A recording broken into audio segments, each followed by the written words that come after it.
Welcome back to Lanterne Rouge Cycling Podcast, presented by Zwift for Stage 3 of the Vuelta a España. It's kind of gone exactly the same as the Tour de France Grand Départ. Starting and finishing in Breda, we're doing a loop. Benji's going to explain enclaves and exclaves to us in the Dutch-speaking region of the world. And we would have a sprint despite Thomas de Gent's best endeavours. There was one Cat 4 climb on the parcours, even shorter than yesterday, and so we'd expect Julius Van den Berg in the break, Dutch rider, his name literally means hill, to be trying to defend his polka dot jersey. Before the transition day, not really a rest day, travel day, sorry, tomorrow before they go down to the north of Spain, Vitoria-Gasteiz, etc. We'll have probably transfers roundup mostly tomorrow rather than a full rest day recap, because really there's not too much to recap so far in this race. But this show, as always, is brought to you by Zwift. Zwift Academy is back for 2022. Registrations are open now.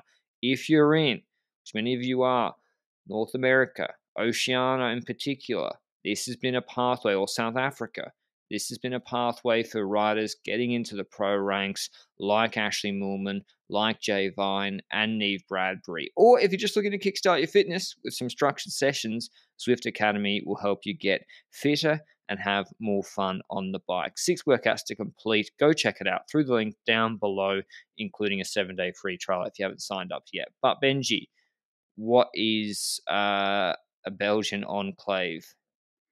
That's a very good question. Now, I got my geography and history better just to be able to explain this on the podcast right now. An enclave is basically that you've got a small bit of a country. So, for example, a small bit of Belgium that is fully surrounded by the Netherlands, for example. In this specific stage, we have that happening. We are in the Netherlands, but there's this city, village, town, whatever we can call it, Baarle-Hertog, Baarle-Nassau is what it's called.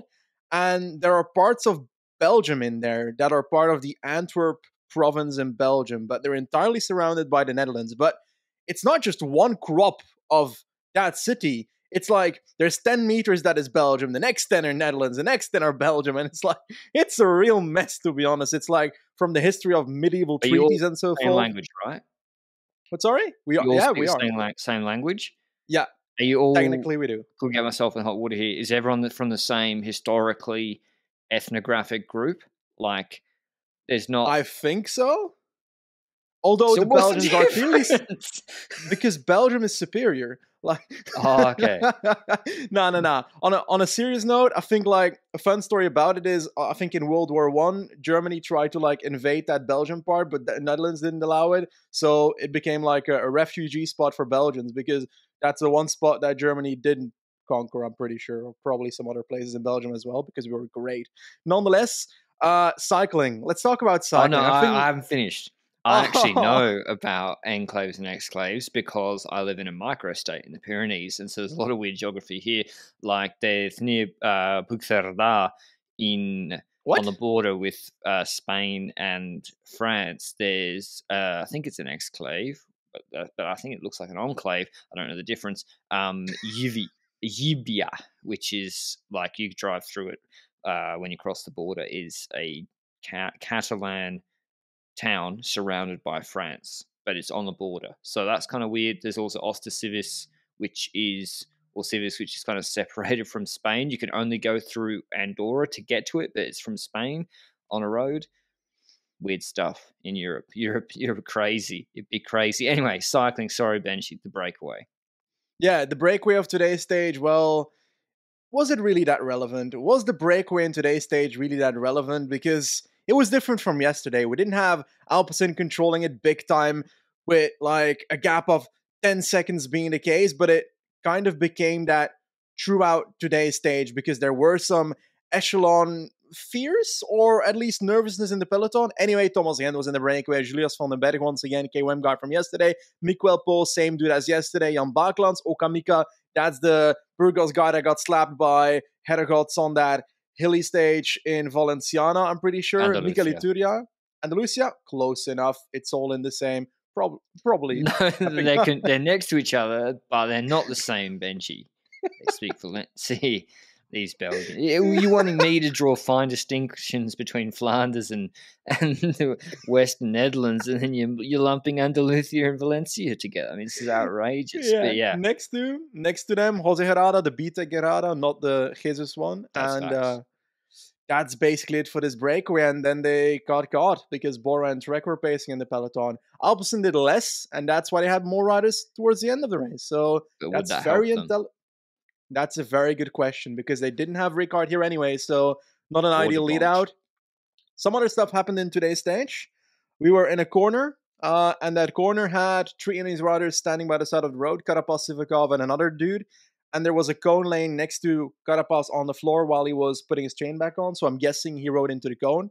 And whether he hit the floor or not, I've got no clue. But the cone is not injured. That's what I have to report. Anyway, it is interesting. Albus and Benji, I've never seen a team that gets more upset about pacing responsibility on pancake flat sprint stages. Like, they always seem to have the wrong end of the stick, and the car gets very mad at other teams. But to be honest, you look at their team construction. You got Merlier, the sprinter. Vine's somewhat protected. Like last year, he was made to chase the break. That seems to not be the case this year so much. What is the purpose of a lot of these riders but for chasing the break? If you don't have Krieger, Rickard, not their fault, Rickard's not here, or De Bont, well, that's their job, kind of. But anyway, break got caught. There was, as Benji said, the INEOS crash was around the 20k to go mark, and a Burgos rider just before 20k's to go put his hand up calling for refreshments or something, calling for the car, and then the crash happened. And then when the INEOS guys were at the second last car, Quickstep in the convoy, Jumbo were first. I think Sivakov, whoever it was about to make their move up to the Jumbo car, jump ahead so they get back. And this was 17k's to go. The Burgos car flying on the left-hand side of the road, trying to go to the front of the peloton. And I was like, the commissaires or whoever probably shouldn't have allowed that to happen while riders were coming back. So that was a bit of a scary moment. But yeah, we were coming forward to a sprint. It was curious. Like, it was Quickstep yesterday, Benji. Nowhere. Today, they decided not to stay at the front. Maybe they're listening to the podcast. Maybe not. And INEOS were not, but maybe Turner and Van Baal spent energy bringing Carapaz back, so they couldn't do it in the final to keep Carapaz safe. And it was Jumbo-Visma with Affini pacing on the front, maybe Dennis first. And I thought, are they going to try and get Omen the jersey? What I realized today is that the lead outs here are really, it's a big mess. Like, and I'm not criticizing the riders in particular.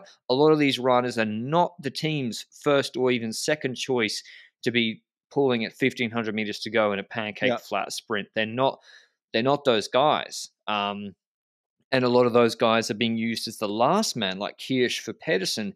And so you see Affini, Benji, he was literally looking around from 2.5Ks to go, being like, is someone going to take over and pass me now? Like, and he's just pedaling, going nowhere. And all the sprinters are just fanning out, but no one's coming forward. Bike Exchange on the right couldn't really move up. Alpecin on the left, one rider tried to move up, maybe Tamino or somebody, I don't know.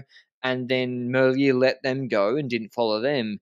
And Bora were kind of mulling about in the middle. It was just, there was no control at all, really, from anybody in this sprint to like 500 to go. Firmly agree with that. And that's where the piloting comes in from certain teams. We see that Bora is setting up similarly, or actually a bit different from the day before, I feel like. Today we saw more of a proper setup by Bora, who are, I think, the second train from the left side trying to move up. And they had two riders, I think it's Koch and Mullen, ahead of Van Poppel and Bennett.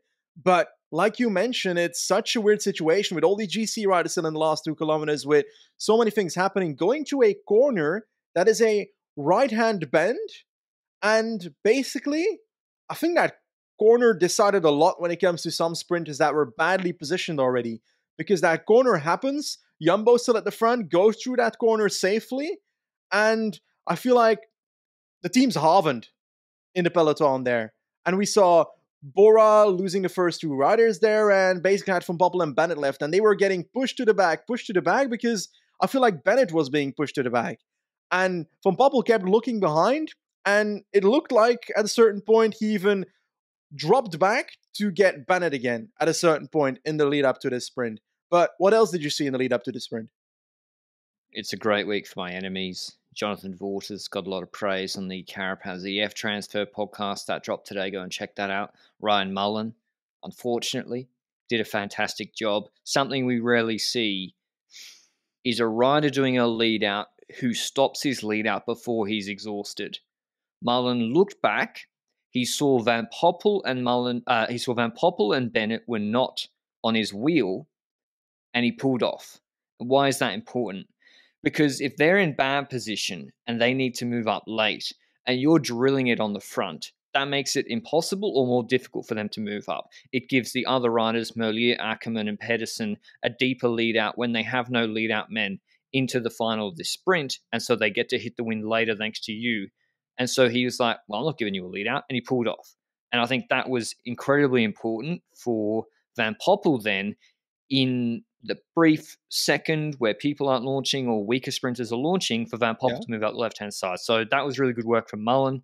And again, I criticized the Intermarché guys, if you saw on the Arctic race videos. They did sort of the opposite to that and cooked Quinton Hermans in those finishes.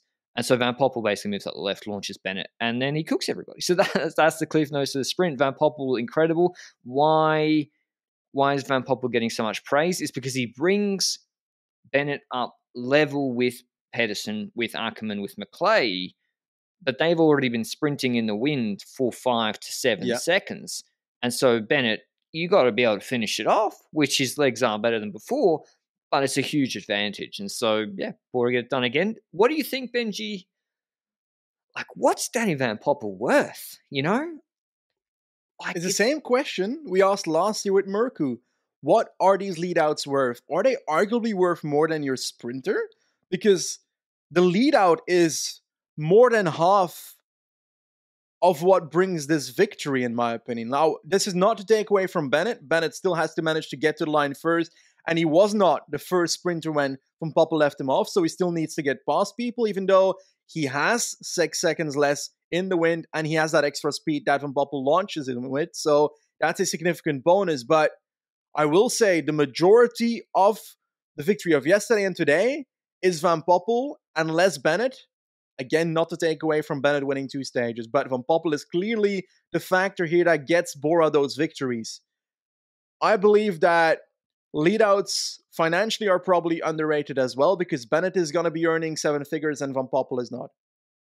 Yeah, exactly. And the question is always what maybe Quickstep used to do, but it's like, okay, if you can get a lead out man who's at that level, sort of top 3 lead out man, Rickard, Mercu last year, or Van Poppel now, get them on a decent salary, and then you pair them with a sprinter who hasn't broken out yet, but who's like still maybe a top 15, top 12 sprinter in the world, then it's top 10 sprinter in the world. Pair them with that guy, and you're going to make hay. Is that cheaper than Ewan? And then they're scrambling at Lotto to get lead out men for Ewan. Probably cheaper and more effective. But in the case of Bora, they also have the expensive sprinter. Bennett's on a pretty good contract, one would assume. Anyway, big win for him, 2 in a row, ahead of Pedersen. McClay was closer today, 3rd. Speaking of lead out men, like, we can only say it so many times, but like someone pick the guy up and pair him with you. Like Quickstep. Or Quickstep and Lotto, I don't know why they're signing Casper Pedersen instead of Dan McClay. I guess he's Danish and track rider. Cockard 4th, Leinhardt 5th, Merlier 6th, Groves 7th, Bulens 8th, Ackermann 9th, Van Poppel 10th. The red jersey goes to Affini because he finished ahead of Omen. Not sure if that was the plan or just because he just got ahead of Omen. I don't know. What happened with Merlier, Benji? Did he have a mechanical or what? He was sprinting behind a Cofidis rider, Coquard, when the sprint kicked off, and Coquard went a bit to the right, and as a consequence, Merlier had to go significantly to the right. I don't think this is the fault of Coquard necessarily, because Merlier should not have been in that position anymore anyway, but he ended up being unclipped and then had to relaunch once reclipping in, and then your sprint is completely bottled. So that ruined it. I don't think he would have won from the position he was in anyway. So it's a bit of an irrelevant thing, but at least the result is not really representative of the speed that Merlier probably would have gotten. So I think he would have gotten a top four-ish, and I have no clue where he landed now. So I guess Seventh, I think. seventh, for example. Now, I do want to note on UAE, like, we see Bennett and we saw Merku back in the past also doing similar stuff where they're sometimes in eighth position once they launch past people in the last 500 meters. What is more effective these days? And does it depend on your sprinter? Because UAE is doing a setup from the front, a proper lead out with multiple riders, Mullen being a part of that for some moments before he went off the front, like you mentioned. But UAE keeps it up and has two riders in front of Ackerman and launches Ackerman from the front. Is that dependent on your sprinter? Because Ackerman is a type of sprinter where you'd say he doesn't have the acceleration to get past people, so he needs to start ahead of people? Or is that because he doesn't have a lead out like Van Poppel who can launch him ahead of people in the final? Or is that a combination of the two? I mean, I think the one Van Poppel's doing is more effective, but if you try and replicate that with another rider, it won't work because Van Poppel is literally doing his lead out from sixth wheel, bringing Bennett to equal with Pedersen at the same time Pedersen has launched his sprint. So he's literally sprinting faster than the guys going for the win. And I think if you try that with Milano or someone else, you will just have your sprinter get left behind and they got no chance. So I don't know. It's horses for courses, I guess. Demar is the Ackerman style, like leading from the front, big traditional lead out. Pedersen is Pedersen, also from the front, in my opinion. I mean, that Edward Turns thing is curious, Benji. Like, it's really weird to me. Like, I know the Vuelta isn't as big as the Tour, and Turns was at Bemester Classics Hamburg today, but it is curious to me the lack of planning from what I can see. A lot of these teams are cobbled together from the Vuelta with parts that don't really make sense or don't fit together in a, like Alpecin and Trek, for example. And it's like they've burnt up all these guys' race days or whatever, and then they send Pedersen Merlier and they got no lead out. So, well, what's the point then? Like, just send Pedersen to Hamburg with Turns, and he's got more of a chance of winning a World Tour race, in my view. Anyway, rest day tomorrow. We'll do a preview of stage 4 on Hey, that one there. this is Affini erasure. I said he took red. Yes, but we got to talk about the next step. What is the next step after Affini? Because will Allman take it tomorrow then, or what are we talking about? Well, maybe Affini DNFs on the travel day. Shit, it's rest day. And then will Omen get it then if Affini DNFs? He would. So yeah, maybe that's possible. Who gets it on the fourth day? On the fourth day, Pretty much. I mean, that would be so that's a little Early. uphill finish. I still think Quinton Pacher is taking on the fourth day. Breakaway. Why would Jumbo pace on the fourth day? Why would they? And then INEOS neither, to be honest. No, INEOS should for Hater. Should Hater they? take red, yeah. I don't. Can he even at this point? Because look at the GC that we have right now. No, he can't because Roglic will finish in group. Exactly. He's on 13 seconds, so he needs 3 more bonus seconds before we get to that stage. And today was the last day that he could get those bonus seconds, unless he does it on the stage itself, which is also possible, but gets a bit more risky then. And does Roglic beat even Hater in an uphill sprint like that? I mean, we saw in Norway that Hater's not a guarantee. He got beaten by Agita and Evenepoel because of bad positioning rather than speed. So, yeah, it's a big risk to pace all day for maybe no jersey and maybe no win at the start of a Grand Tour. But then, if that's the case, Benji, then why bring Hater if you're not going to go for him for stage wins? So, I think they probably should, to be honest. Otherwise, if he's not contesting bunch sprints and he's not going to win the mountain stages, then it's a waste of his time being here if you're not going to give him an opportunity. Israel for Impey? Bevan and Impey. Impey crashed yesterday, but Bevan as well. I don't know his condition, but Bevan as well has a chance. De Gent lost time today. He's at 9 minutes on GC. Alaphilippe.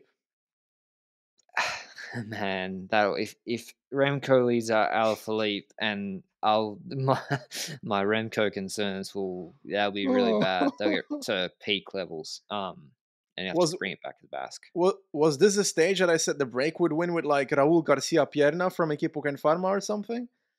I can't remember if you went GC or break. I went with Pacher from the break taking red. Um, I think that suits him. But yeah, we'll talk more about it tomorrow. Otherwise, around the traps, there was Charles Shells, a 1-1 race, which Lotto, guess who wins? Arnaud Delis, 125 UCI points. Thanks for coming. Total Energy with Van Gestel. I don't know if Laws is in their top 10. They take bulk points too, and Intermarché have 3 in the top 10, so plenty for them too.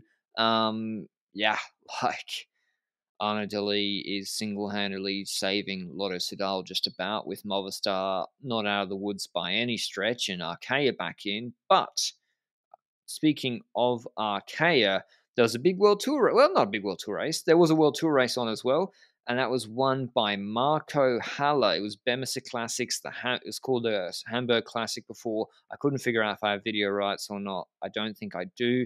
205 Ks. It has the Valserberg, 900 meters, 7.7% climb, which is 17 kilometers from the finish. It's a collection of short climbs, actually, and a pretty stacked start list. Like, Yeah. Jakobsen, Lampard, Van Tricht, Bauhaus, Haller, as I said, Van Aert is here, Sheffield, Zwift, Rowe, Viviani, Quinten Hermans, Christoph. It's a Ewan was here, Groenewegen, big list, Philipsen, like almost better sprint field than the Vuelta, not even close, just about. And what did you make of this finale, Benji, Well, and Wout van Aert? it started early, to be honest, because we had a crowd of like 20 riders, including Ewan, Laporte, Christoph, Bauhaus, like plenty of riders that were influential towards the stage. Jakobsen was behind afterwards, and that was going into the first of these two Wazelbergs, and that caused that Jumbo only had one rider left for Wout van Aert to control the peloton. And if you have that in a group of 20, 25, then you got to start attacking. And they go towards that final Wazelberg, and Wout van Aert does what he needs to do, is attack that group to make sure that it is thinned down, because otherwise he's going to keep getting attacked after Wazelberg, and that would be bad for him, obviously. Now, before, we saw Bora doing stuff as well. They had Edeschelling in the initial attack.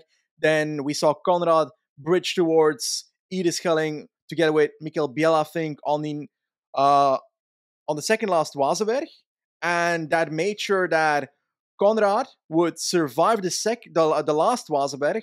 So Wout van Aert would attack towards Conrad with a few other riders. We'll talk about them in a second. And that caused that Bora had an extra rider up there, and let's see if other riders would join afterwards, because we had some chasing going on in that sense. Narvaez was there with Wout van Aert, Quinten Hermans from Intermarché as well.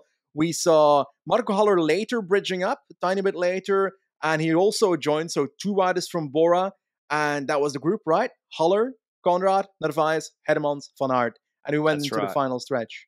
And they were being chased by Bettiol. Now, Bettiol should have ridden fully for points at that point. I think he was trying to get across to that group. He was with, Viviani? can't remember. But there was also, is one of those curious things behind where you got INEOS with Sheffield, with other riders, with Viviani, who was in the Bettiol group and then went back. And it's like, do you trust Narvaez in that group? What percentage chance does Narvaez have to win? You got to do that calculations. Is it, how low is it? Is it better than if you try something from the group, but then it's flat? So can Sheffield really do too much? Our Quickstep were chasing. I presume Jakobsen got back on, but they would never catch that leading group, which was working pretty well. One thing I noticed, Benji, and he did this in the classics a lot, and I'll pull it out probably later, is Van Aert, the group was finessing a little bit. Conrad was pulling, but Narvaez and Hermans maybe. And Van Aert slid off the front first time, and Hermans wouldn't close him. He didn't keep pushing. And then the next time he did like a half attack, but it wasn't a full one.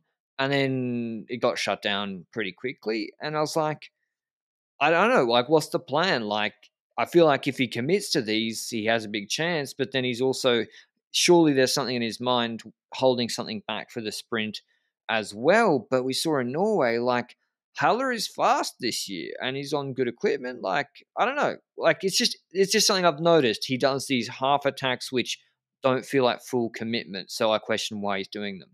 I think in this specific situation, it was a response to what Bora was doing in the group, and it was in the middle of the group. I think it was behind Van Aert, where Conrad was leaving a space ahead of him, and I think Haller was ahead of Conrad with a space in between towards Conrad. Van Aert was in first position, and we noticed that Haller went to the back, and Van Aert went to the front again. And because Conrad left that gap, perhaps he was like, let me test if Conrad can follow, some stuff like that, because we saw the second that Van Aert did that half attack, that Conrad fell through the group, and Haller and other riders in that group had to close it. So perhaps it was testing whether Conrad had anything left. That's the only thing I could see there. Maybe, yeah. I mean, eventually, maybe he knew or was worried about Conrad 1-2ing him later, which is what happened. Conrad tried a little attack with like 1800 to go. It was closed down pretty quickly, one attempt, and then it just went to Conrad doing a lead out for the group. And we have the group in order. Conrad, Van Aert, Haller on Van Aert's wheel, the perfect place to be.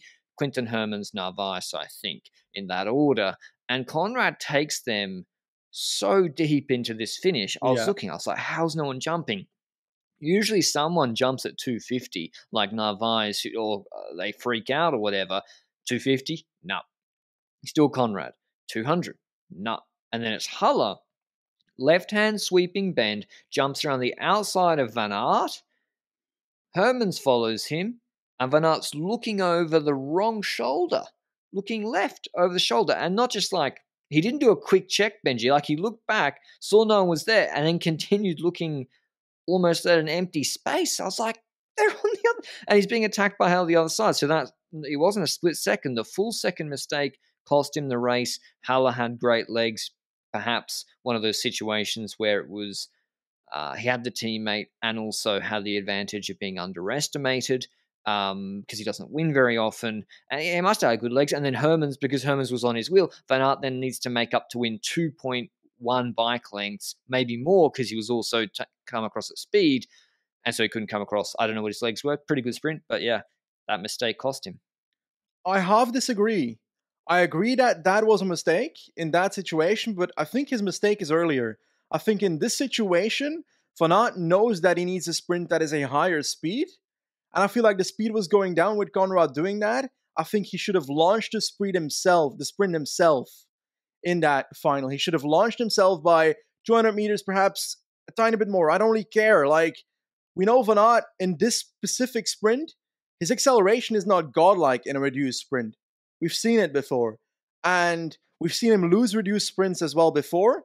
And the ones that are longer sprints, he tends to win more, is what I would personally say. Am I wrong in that? I agree with that. I guess he was concerned if I jump, I have Haller on my wheel and I'm going to give him a lead out, and that's how I lose. But with the left bend, if he goes around the right of Conrad with the left bend, he can slot right in front of Conrad and shut off some draft for a partial moment to Haller as he goes to the barriers. So that alleviates that to a little bit if he'd done that. I agree with you that, I don't know, I think Haller, like that Norway sprint was good. I think it's tricky because I agree with what you said. I mean, 250 I think is too far. But when Conrad, like, when was he going to jump? Because they were at 175. So, like, he shouldn't be jumping at 125. He wasn't ready to jump. So, like, he should have been jumping when they got the jump on him. And then he probably, if he jumps at the same time, that keeps Haller on his right and Hermans on his right. They're going the long way around. He wins easily if he jumps then, keeps him out. But, yeah, interesting. I think maybe it's like, it's not a Tour de France stage. So are they, like, 100% clued in on the finish? Maybe it's a one-day race, like you'd expect so.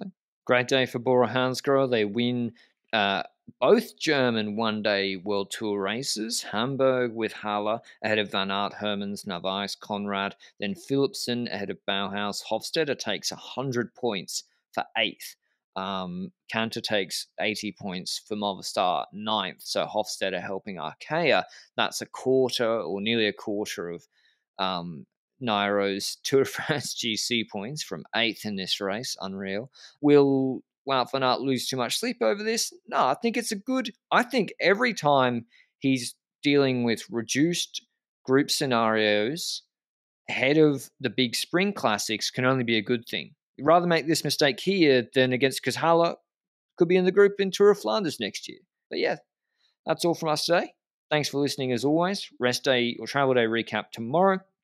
Thanks for Zwift as always, and we'll see you then. Ciao.